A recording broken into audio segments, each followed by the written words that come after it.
Welcome to Karen Universe, where we dive into every wild, quirky, and intriguing story out there. What happened when our neighborhood rule goes to fire? Tonight's true story begins with a band turns into revenge and ends with a twist no HOA expected. Stay with me because what happened after 5 a.m. shocked on entire neighborhood. At exactly 8:01 p.m., my phone buzzed with a notification that made my stomach drop. It wasn't a text from a friend, or a weather alert, or even a spam message. It was an official email from the HOA. The subject line read, "Immediate enforcement of snow equipment noise restrictions." I remember staring at it while the wind howled outside and snow slammed against my windows like handfuls of gravel. The driveway was already buried, my car invisible under a growing white mound, and the forecast promised 12 more inches overnight. That email was the moment everything started to go wrong. The message was short, cold, and smug.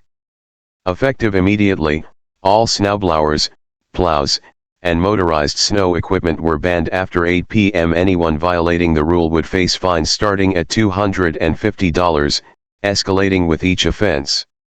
No exceptions. No emergency clause. No mention of people who worked early shifts, or parents who needed clear driveways to get kids to school, or first responders who couldn't afford delays. Just rules. Absolute, unbending rules. I read it 3 times, hoping I misunderstood. I hadn't. Outside, my neighbor was already struggling with a shovel, bent over and cursing into the wind. The plow trucks hadn't come through yet, and based on past storms, they wouldn't until late morning. I knew what that meant. If I followed the rule, my driveway would be solid ice by dawn. If I didn't, I'd be fined for daring to live my life. This wasn't the first time the HOA pulled something like this. Over the years, they'd fined people for trash cans left out too long, flags flown on the wrong days, and grass that was half an inch too tall. But this rule felt personal. It felt dangerous. And it felt like a test to see how far they could push everyone before someone snapped. I closed the email, looked out at the swirling snow, and made a quiet decision. I wasn't going to break the rule. Not tonight. Not at 9 p.m. Not at midnight. I would follow their precious policy perfectly. But I would follow it in a way they never saw coming. Because if snowblowers were banned after 8 p.m., no one had said a word about what happened before sunrise. And that's when the idea hit me. That night, I barely slept. The wind rattled the siding, and every gust dumped another layer of snow onto the driveway, piling it higher and higher. I checked the clock constantly 10:47 p.m., 12:19 a.m., 2:03 a.m. each time feeling the same mix of frustration and anticipation. The HOA rule echoed in my head like a dare. No snowblowers after 8 p.m. fine. I would be the most compliant resident they'd ever seen. At 4:15 a.m., I finally got out of bed. The house was silent, the kind of silence that only exists when the entire neighborhood is buried under snow and sleep. I pulled back the curtain and stared out at the driveway. It looked worse than I expected. The snow had drifted into uneven waves, some spots nearly waist-high, hardened by freezing wind. Shoveling would take hours, and I had work in the morning. I smiled to myself, already picturing the HOA board's reaction if they could see what I was about to do. I layered up slowly: thermal shirt, hoodie, heavy coat, gloves, boots. Every movement felt deliberate, almost ceremonial. I stepped into the garage and flicked on the light. There it was, my snowblower, clean, fueled, and ready. A machine that, according to the HOA, transformed into a neighborhood menace at 8:01 p.m. I checked my phone again. 4:47 a.m. I waited. Those last minutes felt longer than the entire night. I stood there, breath visible in the cold garage, listening to the distant hum of wind and the soft tick of the cooling engine from earlier. At exactly 5 a.m., my phone screen changed, and I didn't hesitate. I pulled the cord. The engine roared to life instantly, loud and sharp, slicing through the quiet like a siren. The sound echoed between houses, bouncing off frozen walls and empty streets. Snow blasted out of the chute in powerful arcs, landing hard against fences and sidewalks. Within seconds, lights flicked on across the neighborhood. Curtains shifted. A front door slammed somewhere down the street. I worked fast but thorough, carving clean paths through the snow, making sure every pass was unmistakably loud. This wasn't reckless. This was compliance perfect, rule-following compliance. As I cleared the last strip near the sidewalk, I noticed someone standing in a window across the street, staring straight at me. By the time I shut off the snowblower, the neighborhood was wide awake. And the consequences were just beginning. By 5:17 a.m., the quiet illusion of our neighborhood was completely shattered. Porch lights blinked on one by one like a slow-motion alarm system. I could feel eyes on me even when I wasn't looking. People stood behind frosted windows, silhouettes frozen in disbelief as the last of the snow blasted off my driveway and onto the curb. The engine noise lingered in the air even after I shut it down, as if the sound itself refused to leave. I rolled the snowblower back into the garage and closed the door, heart pounding not from fear, but from adrenaline. I had followed the rules exactly. The HOA couldn't argue with the clock. Still, I knew this wasn't over. HOA rules were never about logic. They were about control. My phone buzzed before I even made it inside. Then again. And again. Neighborhood group chat. I opened it while peeling off my gloves. Who is running a snowblower at 5 in the morning? Some of us have kids sleeping.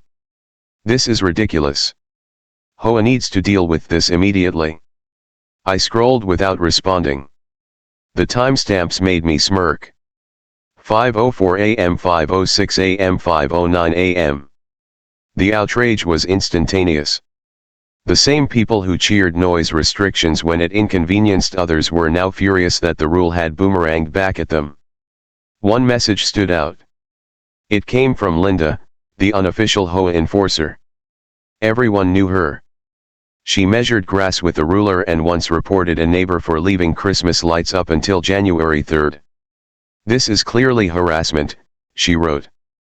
Rules exist for a reason. I laughed out loud in my kitchen. Harassment. I hadn't broken a single rule. Not one. If anything, I'd respected them so thoroughly that it hurt. By 6 a.m., I was dressed for work, sipping coffee and watching the neighborhood stir. A man across the street tried shoveling his driveway, gave up, and slammed his shovel into the snow. Another neighbor struggled to start their car, tires spinning helplessly. The plow truck still hadn't come through. At 6:22 a.m., there was a knock at my door. Sharp. Confident. Annoyed. I already knew who it was before I opened it. Linda stood there in a heavy coat, lips pressed tight, eyes burning with the kind of authority that only exists in people with clipboards and too much free time. She didn't say hello. "Do you know what time it is?" she asked. I smiled. "Yes," I said calmly. "It's after 8 p.m. Her face twitched. And that's when I realized this was about to escalate fast. Linda stood on my porch like she owned it, clipboard tucked under her arm, boots planted wide. Snow clung to the hem of her coat, and her breath puffed out in sharp little clouds. She glanced past me, clearly hoping to spot the snowblower, as if catching it would prove some moral victory. When she didn't see it, her jaw tightened. "You woke the entire street," she said. "People are furious." "I followed the rule," I replied, keeping my voice even. "No snowblowers after 8 p.m. It was after 5 a.m. She scoffed.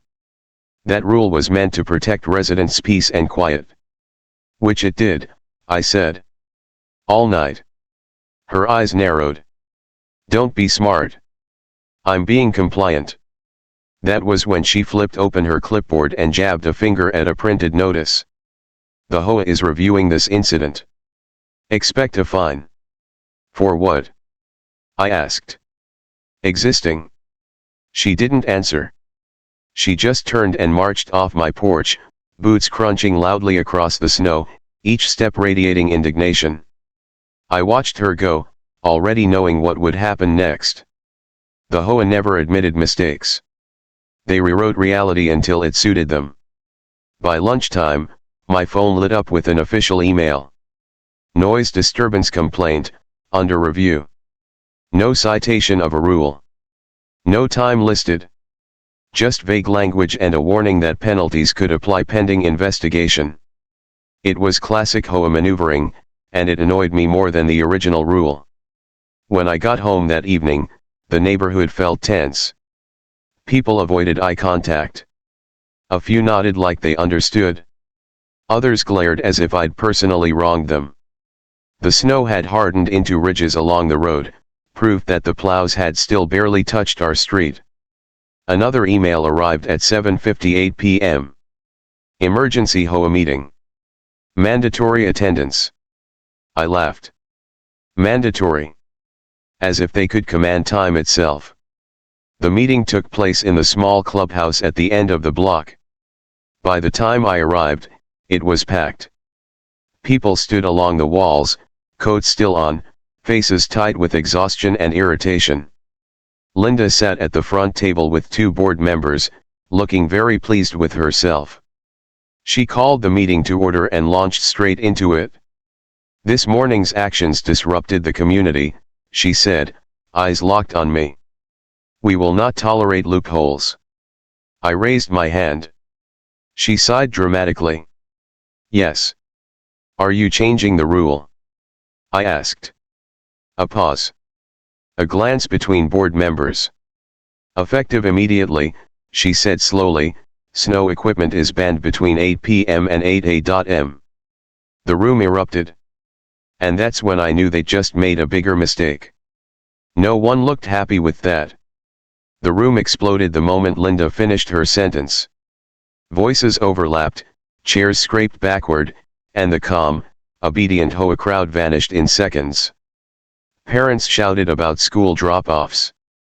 Night shift workers argued they slept during the day and needed morning's quiet. An older man near the wall waved his cane and demanded to know how ambulances were supposed to get through if no one could clear snow before work. Linda tried to regain control, tapping her pen against the table like it was a gavel. Order, please. These measures are necessary for community harmony. Harmony, someone yelled. My wife got stuck backing out this morning. Another voice chimed in. I missed my shift because the plow didn't come until 10. I stayed quiet, watching it unravel. This wasn't about me anymore. The HOA had overplayed its hand, and everyone could feel it. Rules that inconvenience one person are easy to defend. Rules that inconvenience everyone turn dangerous fast. One of the board members leaned into the microphone, sweat visible on his forehead. We can discuss exceptions. No, Linda snapped. Consistency matters. That word consistency hit the room like gasoline on a fire. People laughed bitterly. Someone clapped sarcastically. A woman near the back pulled out her phone and started recording. I raised my hand again. Linda hesitated, then nodded sharply. Fine. Speak. I followed your rule exactly, I said. You changed it because you didn't like the result. Tomorrow, when the next storm hits, every single person here will be stuck until 8 a.m. Are you ready for that? Silence followed. Heavy, uncomfortable silence. A man in a reflective jacket broke it. I leave for work at 5, he said. If I can't clear my driveway, I lose my job. You paying my bills? Linda opened her mouth, then closed it. The meeting dissolved after that. No vote. No resolution. People filed out angry, muttering promises of complaints, lawyers, and city calls. The board members looked shaken. Linda looked furious. At 6:12 a.m. the next morning, snow started falling again. By 7 a.m., the neighborhood group chat was chaos. Photos of buried driveways. Videos of cars stuck. Messages begging for the rule to be suspended just this once. At 7:59 a.m., a new email arrived. Temporary clarification pending further review. No one waited. At exactly 8 a.m., snowblowers across the neighborhood roared to life at once. A wall of sound. A collective act of defiance. I stepped outside, started mine too, and smiled as the noise echoed. This time, I wasn't alone. The sound that morning wasn't just loud. It was unified. Snowblowers, plows, and engines roared in every direction, echoing off houses like a coordinated protest. By 8:07 a.m., the street looked like an industrial zone. People who had never spoken more than a polite hello were now exchanging nods of solidarity through clouds of snow and exhaust. The HOA's authority was crumbling in real time. Linda stood at the edge of her driveway, arms crossed, phone pressed to her ear. I couldn't hear what she was saying, but I could read her posture. This wasn't a complaint call. This was damage control. At 9:30 a.m., a white city utility truck pulled into the neighborhood. Then another. And another. Bright logos on the doors made it clear this was no coincidence. Someone had finally looped in the city. Two officials stepped out, clipboards in hand, boots crunching through the snow. They spoke with residents, asked questions, took notes. When they reached my driveway, one of them smiled faintly. "You the 5 a.m. guy?" I nodded. He chuckled. "You didn't break any municipal noise ordinances." "That's what I figured. HOAs don't override city law," he said. "Especially when it affects safety." Across the street, Linda was gesturing wildly at another official, her voice sharp enough to cut through the noise. The official listened patiently, then shook his head. She didn't like that answer. By noon, the neighborhood group chat went quiet. No outrage. No accusations. Just waiting. Everyone sensed the shift. Power was moving away from the clipboard and back toward common sense. At 3:14 p.m., the email finally came. HOA Snow Equipment Policy, revised. The rule was gone. Replaced with a watered-down recommendation about courtesy and reasonable hours, with explicit exceptions for weather emergencies and work schedules. No mention of fines. No mention of complaints. No apology. Linda resigned 2 weeks later. The HOA didn't announce it publicly, but everyone knew. Her house went up for sale not long after. On her last morning in the neighborhood, she loaded boxes into a car while the street watched silently from behind curtains. The next snowfall came a month later. I woke up at 6 a.m., started my snowblower, and no one complained. Instead, a neighbor waved. Another gave a thumbs up. The rule was gone. The message was clear. And the neighborhood had finally learned what happened when rules forgot the people they were meant to serve. Life didn't snap back to normal overnight. 4 weeks after Linda left, the neighborhood moved differently, like people were still testing the ground beneath their feet. Conversations lingered longer at mailboxes.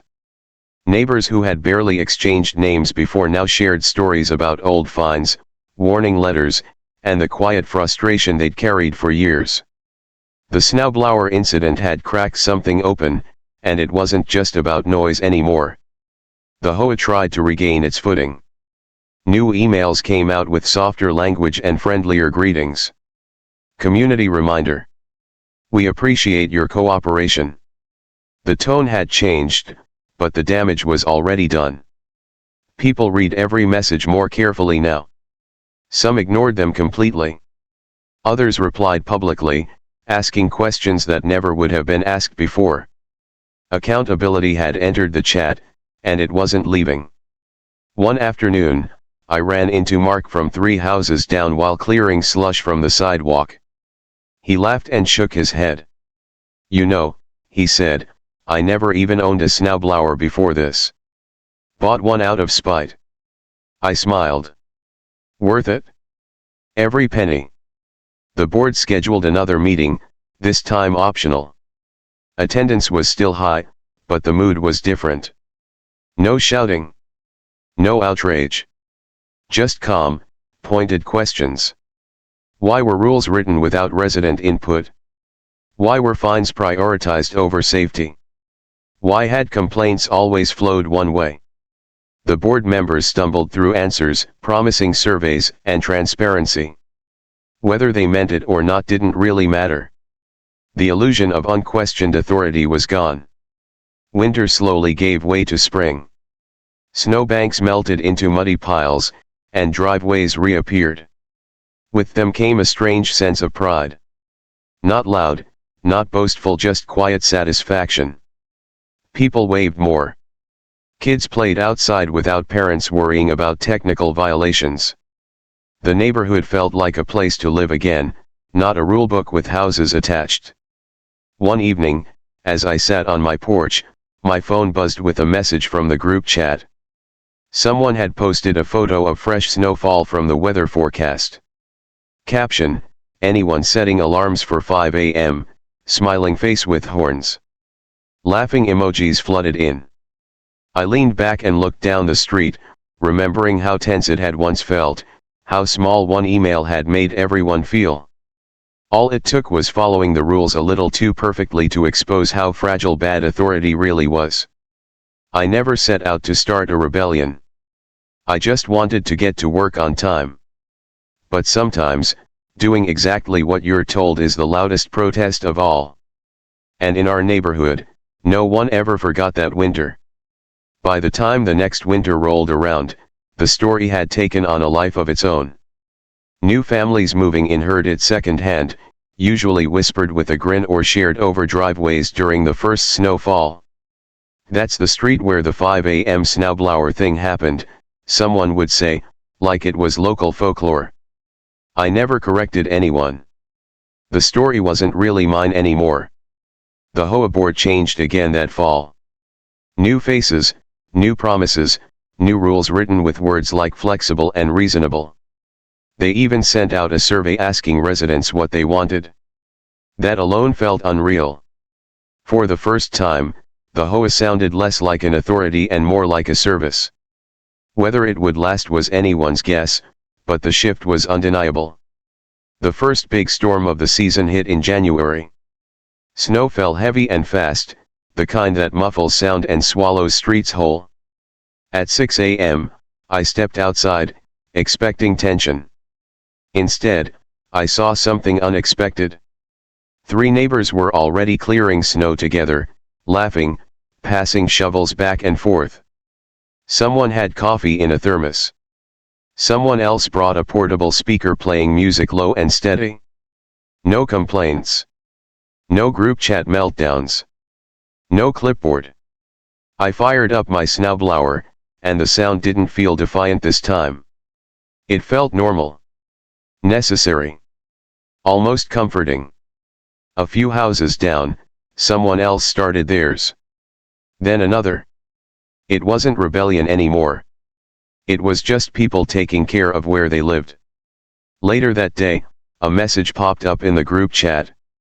Not a warning. Not a threat. "Thanks everyone for keeping sidewalks clear. Appreciate the cooperation." That was it. I thought back to that original email, the cold wording, the assumption that control mattered more than reality. It had taken one badly written rule to reveal how disconnected leadership can become when no one challenges it. And it had taken one morning, one perfectly legal, extremely loud morning to remind everyone that rules only work when they serve the people living under them. Sometimes, standing up doesn't mean shouting or breaking anything. Sometimes it means reading the fine print carefully and doing exactly what it says, even when it exposes the flaw hiding underneath. Every winter since, I still set my alarm a little earlier than I need to. Not out of spite. Out of habit. Out of memory. A quiet reminder of how close our neighborhood came to becoming something smaller, colder, and meaner. Instead, it became louder. And somehow, kinder. Years from now, no one will remember the exact date of that storm. They won't remember how many inches fell or what the forecast said. But they will remember the morning everything changed. Not because it was loud, or dramatic, or rebellious, but because it reminded everyone what living in a community was supposed to feel like. Every winter since, when the first heavy snow hits, something shifts in the air. People prepare differently now. Snowblowers are fueled early. Shovels lean against porches. Cars are parked with intention. There's an unspoken understanding that mornings matter, that work matters, that safety matters more than quiet enforced by threat. The HOA still exists, of course. Rules still come and go. Emails still land in inboxes with polite subject lines and carefully chosen words. But they don't carry the same weight anymore. Not fear. Not blind authority. Just guidance. Suggestions. Boundaries shaped by the reality of people's lives. Every now and then, someone new asks me about it. Were you really the guy who woke everyone up at 5? They say, half joking, half curious. I just smile and shrug. I followed the rules. That's usually enough. Because the truth is, it was never about snow. Or noise. Or even the HOA. It was about what happens when power forgets empathy, and how quickly it crumbles when challenged by something as simple as a clock and a clear conscience. I didn't win anything tangible. No trophy. No apology letter. No official acknowledgement that the rule was wrong. But I gained something better. A neighborhood that learned to speak up. Neighbors who look out for each other. A shared memory that quietly reminds everyone that silence isn't always peace. On some mornings, when I start my snowblower and see lights flick on, not in anger, but in routine, I think back to that first roar cutting through the dark. How heavy it felt. How risky. How strangely necessary.